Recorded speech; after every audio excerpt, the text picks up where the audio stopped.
Hey guys, आज की video में हम बात करने वाले हैं create user profile model and register an account के बारे में, जिसमें कि हम आपको बताएंगे कि किस तरह से एक यूजर रजिस्टर करेगा अकाउंट को और आफ्टर लॉगिन अपने यूजर पैनल को देख पाएगा। इससे प्रीवियस अब तक हम एडमिन पैनल पे थे, जहाँ पे हमने कैटेगरी को ऐड किया था, कैटेगरी को मैनेज किया था, फिर मैसेज शो करवाया था, प्रोडक्ट को ऐड किया था और फिर प्रोडक्ट को मैनेज किया था। उसके बाद जब प्रोडक्ट शो करवाना है तो यूज़र प्रोफाइल पे वो कैसा शो करेगा या यूज़र के सेक्शंस पे वो कैसा शो करेगा, तो उसके लिए हमें रजिस्टर अकाउंट करना है। तो यहाँ उस जाने से पहले मैं आपको बता दूं कि हमारा 14 के सब्सक्राइबर होने की खुशी में हम आपको क्या करें, ब्लड बैंक मैनेजमेंट सिस्टम का जो कि पाइथन जेंगो पे बना प्रोजेक्ट है, उसके फ्री सोर्स कोड अवेलेबल किए। तो आप जाके सर्च कर सकते हैं free source code with Pankaj Panjwani blood donation का। तो आप यहाँ से सोर्स कोड पे क्लिक करके डाउनलोड कर सकते हैं, जो कि डिस्क्रिप्शन में दिया हुआ है। ठीक है गाइस, तो मैं स्टार्ट करता हूँ। Create user profile model and register an account. तो यहाँ पे सिंपल स्टेप्स दिए गए हैं सबका कि हमने क्या किया है। सबसे पहले हमने डिसाइड किया कि क्या क्या एट्रीब्यूट्स होने चाहिए एक अगर हम किसी का अकाउंट रजिस्टर करते हैं। तो रजिस्टर अकाउंट में क्या क्या हो सकता है, user name, password, first name, last name, email, mobile address, image, ये सब हम प्रोफाइल के लिए बना रहे हैं। तो यहाँ पे क्या है कि एक यूजर सेक्शंस होता है एडमिन जेंगो के पास, जहाँ पे क्या होता है कि ये सारी चीज़ें अवेलेबल होती है ऑलरेडी। तो हम इसे फॉरेन की से बस क्या करते हैं, एक्वायर कर लेते हैं अपनी क्लास में। तो वही यहाँ पे स्टेप 2 में क्या कह रहा है, क्रिएट यूज़र प्रोफाइल। हम यूज़र प्रोफाइल बना रहे हैं एक क्लास, और उसमें इस क्लास के डेटा को एक्वायर कर रहे हैं यूज़र के थ्रू। आप देखेंगे मैंने फॉरेन की के थ्रू इस यूज़र के डेटा को यहाँ पे एक्वायर कर लिया। तो यहाँ से क्या होगा कि हम हर एक डेटा को एक्सेस कर पाएंगे इस यूज़र क्लास के, यूज़र नेम, पासवर्ड, इन सबको, और हमें क्रिएट करना भी होगा इनके साथ में अटैच करके। तो इस तरह से हमने क्या किया, क्लास क्रिएट कर लिया। तो अब मैं क्या करता हूँ, इसको कॉपी करके क्लास को क्रिएट करते हैं। तो आपको इन दोनों को कॉपी करना है और अपने मॉडल्स डॉट पी वाई पे जाना है। मैं पाइथन ओपन कर लेता हूँ, models dot P Y application के अंदर होगा, और यहाँ मैंने ओपन कर लिया और इंटर करके बस पेस्ट कर दूँगा।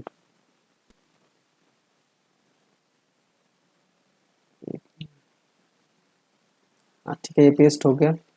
आप देखेंगे ये इंपोर्ट वाली चीज़ें हैं, तो इसको हम क्या करेंगे, ऊपर डाल देंगे, सबसे ऊपर। यहाँ मैं पेस्ट कर देता हूँ इंपोर्ट वाली चीज़ें को। तो ये यूज़र प्रोफाइल हो गया। यहाँ पे हमने क्या लिया है, एक यूज़र लिया है जो कि किससे अटैच है, हमारे यूज़र क्लास से, जिसको हमने अभी ऊपर इंपोर्ट किया है किससे, जेंगो के थ्रू, जेंगो डॉट कंट्रीब डॉट और डॉट मॉडल से ये यूज़र क्लास आया, जो कि प्री डिफाइन होता है जेंगो में। और इस फिर इनमें आपको क्या क्या मिल जाएगा, user name, password, first name, last name, email, ये सारी चीज़ें मिल जाती है। फिर हमने मोबाइल एड्रेस और इमेज का बना दिया है एक्स्ट्रा, अगर हमें कुछ चाहिए तो। इस तरह से यूज़र प्रोफाइल। इसका नेक्स्ट स्टेप देखते हैं कि यहाँ पे क्या है। नेक्स्ट स्टेप में है कि आपको अगर कोई क्लास क्रिएट किया है तो Python manage dot P Y में एक माइग्रेशन चलाइए। तो हम यही कमांड को चलाएंगे अपने टर्मिनल पे। तो मैंने पेस्ट कर दिया मेक माइग्रेशंस। तो ये हमारे लिए क्या करेगा, माइग्रेशंस फाइल क्रिएट करता है माइग्रेशंस फोल्डर में। फिर हम चलेंगे माइग्रेट करने। तो माइग्रेट क्या करेगा, वो वहाँ की कोड को रीड करता है और हमारे लिए डेटाबेस में टेबल क्रिएट करके देता है। तो ये मैंने किया Python manage dot P Y migrate, और इसने क्या किया, डेटाबेस क्रिएट कर दिया हमारे DB-SQLite में। फिर क्या करेंगे, नेक्स्ट स्टेप में क्या है कि आपको एडमिन पैनल में जाके रजिस्टर करना है अपने क्लास को। तो हम इसे कॉपी करके क्या करेंगे, एडमिन पैनल में जाएंगे, यहाँ एडमिन डॉट पी वाई वाले फाइल में, और यहाँ रजिस्टर करेंगे। तभी हम क्या करेंगे, यूजर प्रोफाइल को शो कर पाएंगे, देख पाएंगे एडमिन वाले सेक्शन में। तो आप देखेंगे यहाँ पे डॉट मॉडल्स में हम एक एक करके जो इंपोर्ट कर रहे हैं, इससे अच्छा है कि आप एक स्टार दे दें, जिससे कि सारी चीज़ें ऑटो ऑटो यहाँ पे इंपोर्ट हो जाएगी। तो आप यूज़ कर सकते हैं इजीली। हमने ये यूज़र प्रोफाइल का ले लिया। नेक्स्ट देखते हैं, नेक्स्ट स्टेप क्या है। रजिस्टर के बाद आप इस आउटपुट को देख सकते हैं रन सर्वर कमांड चलाने के बाद। तो आपको रन सर्वर कमांड तो आता ही होगा, जैसे कि हमने बताया है पहले भी। तो हम क्या करेंगे, रन सर्वर कमांड चलाएंगे, लिखेंगे Python manage dot P Y run server, run server. यहाँ पे ये हमारे लिए एक आईपी एड्रेस देगा, जिस पे क्लिक करके हम अपने लोकल होस्ट की चीज़ों को देख सकेंगे। मैंने इसे क्लिक कर दिया और यहाँ से स्लैश एडमिन लिख के मैं एडमिन पैनल पे जाऊँगा। यहाँ पे यूज़र नेम, पासवर्ड डाल के आप देख पाएंगे यहाँ पे यूज़र प्रोफाइल को। तो रजिस्टर करने पे ये यूज़र प्रोफाइल शो करेगा, जो कि यहाँ पे एक भी डेटा अभी नहीं है। फिर हम नेक्स्ट स्टेप के लिए चलते हैं। ये आउटपुट देखने के बाद आपको क्या क्रिएट करना है कि HTML पेज क्रिएट करना है टेम्पलेट्स फोल्डर में इस नेम से। मैं इसे कॉपी कर लेता हूँ register.html को और ओपन करेंगे अपने टेम्पलेट्स फोल्डर को, और यहाँ पे राइट क्लिक करके आपको HTML पेज क्रिएट करना है। ये मैंने HTML पेज क्रिएट कर लिया। इन सारे कंटेंट को रिमूव कर देंगे और लाएंगे हम यहाँ से कंटेंट को। देखेंगे यहाँ पे हमारे लिए रजिस्ट्रेशन पेज बना के दे रहा है। तो देखेंगे हम इसमें हमने क्या क्या फील्ड लिया।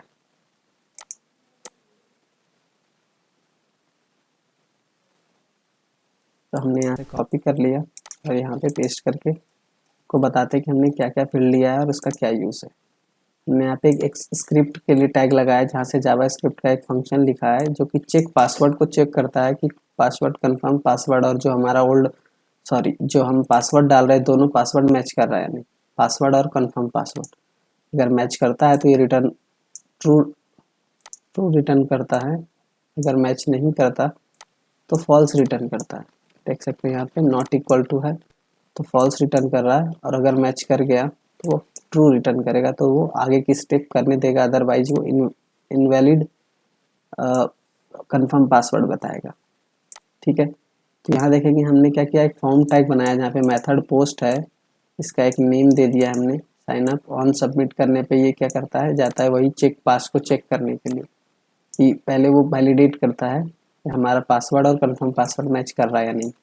फिर ये इंक टाइप हमने लिया है, इमेज जब सेव करवाएं तो वो इनक्रिप्टेड फॉर्मेट में डेटाबेस में जाए, हमारे व्यूज़ के पास जाए। अब यहाँ पे CSRF टोकन है जो मिडिल वेयर है, जो कि पोस्ट करवाते समय ये चेक करेगा कि हमने CSRF टोकन यूज़ किया है या नहीं।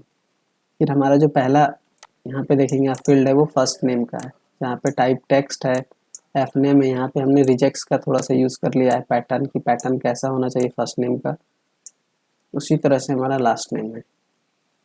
फिर हमने ईमेल आईडी यूज़ करी है, ईमेल आईडी और पासवर्ड से हम लॉगिन करवाएंगे। फिर हमने एक कॉन्टैक्ट डिटेल लिया है, पासवर्ड लिया है और कंफर्म पासवर्ड लिया है। उसके बाद है अपलोड पिक, हम यहाँ से क्या कर सकते हैं, इमेज अपलोड कर सकते हैं और एड्रेस डाल सकते हैं, और सबमिट करने पे हमारे लिए रजिस्ट्रेशन क्रिएट कर देगा। ठीक है, तो ये पेज बन गया। अब नेक्स्ट चलते हैं। फिर क्या है, create a registration function in views.py। तो हम views.py में क्या करेंगे, इस फंक्शन को क्रिएट कर लेंगे जो कि रजिस्ट्रेशन पेज को क्या करेगा, रेंडर करेगा। तो हम views.py को ओपन करेंगे और यहाँ पे मैं क्या करूँगा, इंटर करके पेस्ट कर दूँगा। तो आप देखेंगे इन दो चीज़ों पे एरर आ रही है, क्योंकि हम हर एक मॉडल्स को एक एक करके इंपोर्ट कर रहे हैं। तो मैं क्या करूँगा, मॉडल्स को हटाऊँगा और सिंपल स्टार दे दूँगा, जिससे कि मुझे बार बार मॉडल को इंपोर्ट ना करना पड़े। अब यहाँ पे देखेंगे यहाँ से रेड मार्क का हट गया है। और ये फंक्शन रजिस्ट्रेशन में हम क्या कर रहे हैं कि एक एक कर, पहले तो रिक्वेस्ट डॉट मेथड चेक कर रहे हैं कि पोस्ट है या गेट है। गेट है तो इसके अंदर नहीं जाएगा, पोस्ट होगा तभी ये अंदर जाएगा इफ कंडीशंस में। अब इस कंडीशंस में हम एक एक करके डेटा फैच कर रहे हैं हर एक इनपुट फील्ड का। आप देखेंगे पासवर्ड का, एड्रेस का, मोबाइल का, इमेज का, हर एक का। इमेज को फैच करने के लिए हम फाइल्स यूज़ करते हैं, रिक्वेस्ट डॉट फाइल्स, और सबका हम यूज़ करते हैं रिक्वेस्ट डॉट पोस्ट। उसके बाद हम यहाँ पे क्या कर रहे हैं, यूजर जो हमारा जो प्रीडिफाइंड क्लास था उसको क्रिएट कर रहे हैं। तो जब भी यूजर ऑब्जेक्ट डॉट क्रिएट करे तो क्रिएट अंडरस्कोर यूजर यूज़ करते हैं, अदरवाइज ये पासवर्ड को सेव नहीं कराता। सिर्फ क्रिएट जो होता है, जो ये क्रिएट तो कर देगा बट पासवर्ड को सेट नहीं करता, जिसकी वजह से वो लॉगिन नहीं होने देता। तो हमें क्या लिखना पड़ता है, क्रिएट अंडरस्कोर यूजर, जब भी हम यूजर क्रिएट करेंगे। तो हमने यहाँ पे यूजर नेम में देखेंगे ईमेल ले लिया है, जिससे कि हम ईमेल से ही लॉगिन करवाएंगे। फर्स्ट नेम, लास्ट नेम और ईमेल भी ले लिया है साथ में, और पासवर्ड, इस तरह से। फिर क्या है, यूज़र प्रोफाइल हमने लिया है जिसमें कि यूज़र को अटैच कर दिया है कि ये यूज़र प्रोफाइल इस यूज़र का है, इससे हम इसी यूज़र को इस प्रोफाइल को शो करवा पाएंगे। फिर हमने मैसेज सक्सेस पास कर दिया है, रजिस्ट्रेशन सक्सेसफुल का, ठीक है। और यहाँ से रेंडर कर दिया अपने रजिस्ट्रेशन डॉट HTML को। तो ये हमारा फंक्शन बन गया। हमारा फंक्शन बन गया, तो नेक्स्ट स्टेप क्या होता है, URL बनाने का। देखिए क्रिएट ये URL फॉर द रजिस्ट्रेशन। तो हम क्या करेंगे, कॉपी करेंगे इस URL को और सिर्फ क्या करना है, आपको पेस्ट कर देना है urls.py में। चलेंगे urls.py में, जो कि हमारे प्रोजेक्ट वाले सेक्शन में होगा, जहाँ पे settings.py होता है। यहाँ पे जाके हम क्या करेंगे, पेस्ट करेंगे अपनी URL को, रजिस्ट्रेशन। तो इससे क्या हुआ, ये फंक्शन को अटैच कर लिया और उसने इसे एक URL दे दिया। अब ये URL हमें इंडेक्स पे दिखना भी चाहिए अपने नेविगेशन वाले में, ताकि हम क्लिक करके उसको ओपन कर सकें। तो उसके लिए हमने यहाँ पे URL दिया है जो कि आपको navigation.html में पुट करना है। तो हमने कॉपी कर लिया और navigation.html में चलेंगे, navigation.html में चलेंगे और यहाँ पे देखेंगे कि जहाँ पे सारे बटन्स दिए हुए थे पहले से, आप देखेंगे गैलरी का बटन, एडमिन लॉगिन का बटन, तो इसके जस्ट ऊपर मैं क्या करता हूँ, साइन अप का भी बटन दे देता हूँ। साइन अप का बटन हमने दे दिया और यहाँ पे आप देखेंगे कि रजिस्ट्रेशन का जो यूनिक कोड था जो कि थर्ड में यूज़ होता है URLs में, ये थर्ड वाला ये हमने यूज़ किया है। और इस तरह से हमने navigation.html में एक बटन बना दिया जिससे कि क्लिक करने पे हम इसे कॉल कर सकें। फिर नेक्स्ट स्टेप देखते हैं। नेक्स्ट स्टेप में डायरेक्ट ये आउटपुट आ रहा है कि आप क्लिक करके आप देख सकते हैं। तो हम क्या करते हैं, इसे लॉग आउट करते हैं और इसे मैं हटा देता हूँ। तो देखेंगे यहाँ पे साइन अप का एक बटन आ रहा है, ये मैं जूम कर देता हूँ थोड़ा, ये साइन अप का बटन आ रहा है, इस पर क्लिक करेंगे। क्लिक करते ही हमारे लिए अकाउंट का जो हमने फॉर्म बनाया था ये शो कर दिया। अब यहाँ से क्या करते हैं, हम डिटेल डालते हैं, देखते हैं सेव होता है या नहीं। तो बस मैं डिटेल डाल देता हूँ, ये ईमेल है तो ईमेल में ले लेता हूँ ऐसे ही example@gmail.in, कॉन्टैक्ट नंबर और पासवर्ड एक इमेज उठाना है यहाँ से, तो मैं कोई भी इमेज सेलेक्ट कर लेता हूँ, इमेज, और यहाँ पे बस एड्रेस डाल दिया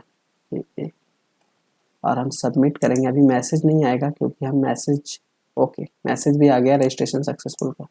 तो अगर हम मेन पेज पे डाल देते हैं वो जो हमने कोड बताया था आपको मैसेज शो करवाने का, तो ये आ जाता है। तो आप देखेंगे रजिस्ट्रेशन सक्सेसफुल हो गया है। अब मैं क्या करूँगा, इसे शो करना है कि मेरा रजिस्ट्रेशन हुआ कि नहीं, एडमिन पैनल पे देखना है। तो एडमिन पैनल पे देखने के लिए इस तरह से यूज़र प्रोफाइल पे क्लिक करके देख सकते हैं। तो ये देखिए यहाँ पे एग्जाम्पल वाला ये आ गया है और इनके डिटेल यहाँ पे सेव हो गए। तो इस तरह से हम क्या क्रिएट करते हैं, अपना रजिस्ट्रेशन का पेज क्रिएट करते हैं और यूज़र से रजिस्ट्रेशन करवाते हैं। तो अब नेक्स्ट क्लास में हम देखेंगे किस तरह से लॉगिन करवा के हम यूज़र के सेक्शंस के चीज़ों को देख पाएंगे जहाँ पे यूज़र को ऑर्डर वगैरह करने का ऑप्शन होगा। ठीक है गाइस, अगर आपको हमारी वीडियो कंटेंट जो होती है वो यूज़फुल लगती है तो आप लाइक कीजिए, सब्सक्राइब कीजिए हमारे चैनल को, शेयर कीजिए। मिलते हैं नेक्स्ट वीडियो में। Till then keep learning and keep exploring. Thanks for watching.